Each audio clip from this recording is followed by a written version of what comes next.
পবিত্ৰ ৰমজান মাহতে আমিৰ হুছেইনে সংঘটিত কৰিছে ভয়ংকৰ কাণ্ড এগৰাকী কিশোৰীৰ সৈতে কুকৰ্ম কৰিছে পেহিয়কৰ ঘৰলৈ গৈছিল কিশোৰীগৰাকী আৰু সেই সময়তে কিশোৰীগৰাকীক চকলেট দিয়াৰ প্ৰলোভনেৰে কিশোৰীগৰাকীৰ সৈতে অপকৰ্ম কৰিছে আমিৰ হুছেইনে আৰু আমিৰ হুছেইনে অপকৰ্ম কৰি পলায়ন কৰিছে বৰ্তমান আৰক্ষীয়ে অব্যাহত ৰাখিছে আমিৰ হুছেইনক বিচাৰি তদন্ত লৈ আহিছে এই মুহূৰ্তত সবিস্তাৰে এই খবৰ এটা ডাঙৰ খবৰ এই মুহূৰ্তত জনাইছো যেহেতু পবিত্ৰ ৰমজান মাহ চলি আছে আৰু এই ৰমজান মাহতে ভয়ংকৰ কাণ্ড সংঘটিত কৰিছে আমিৰ হুছেইনে পেহিয়কৰ ঘৰলৈ ফুৰিবলৈ গৈছিল কিশোৰীগৰাকী আৰু কিশোৰীগৰাকীৰ সৈতে ভয়ংকৰ কাণ্ড কৰিছে পবিত্ৰ ৰমজান মাহত আমিৰ হুছেইনে এই কাণ্ড সংঘটিত কৰাক লৈ এটা বিভিন্নজনে প্ৰতিক্ৰিয়া ব্যক্ত কৰিছে চকলেট দিয়াৰ প্ৰলোভন দি কিশোৰীগৰাকীৰ সৈতে অপকৰ্ম কৰিছে আমিৰ হুছেইনে কিশোৰীগৰাকীক ঘৰলৈ মাটি দি সংঘটিত কৰে কুকাণ্ড এই কুকাণ্ড সংঘটিত কৰিয়ে পলায়ন কৰে লম্পট আমিৰ হুছেইন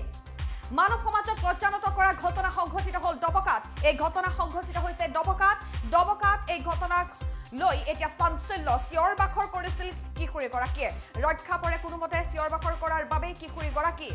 অপকৰ্ম কৰি এই পলায়ন কৰে লম্পট আমিৰ হুছেইনে লম্পট আমিৰ হুছেইনৰ বিৰুদ্ধে বৰ্তমান আৰক্ষীৰ ওচৰত চাপিছে আৰক্ষীৰ কাষ চাপিছে ভুক্তভোগী পৰিয়ালটো ঘটনা সন্দৰ্ভত দবকা থানাত এজাহাৰ দাখিল কৰিছে ভুক্তভোগী পৰিয়ালৰ লোকে জনাইছো এই মুহূৰ্তত এটা ডাঙৰ খবৰ কাৰণ পবিত্ৰ ৰমজান মাহ চলি আছে সকলো মুছলমান ধৰ্মাৱলম্বী লোকসকলে এতিয়া ৰোজা ৰাখি আছে পবিত্ৰ ৰোজা ৰাখি আছে আৰু এই ৰমজান মাহতেই এতিয়া এনে ধৰণৰ কাণ্ড সংঘটিত কৰিলে এজন মুছলমান যুৱকে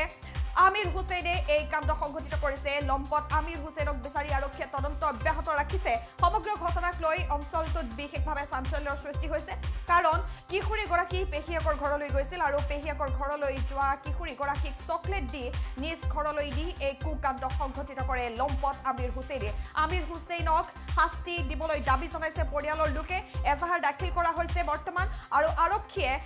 শীঘ্ৰেই কৰায়ত্ব কৰিব লাগে এই আমিৰ হুছেইনক সেয়া বিভিন্নজনে দাবী জনাইছে পৰিয়ালৰ লোকে দাবী জনাইছে আমি দেখুৱাইছো লম্পট আমিৰ হুছেইনৰ সেই ফটো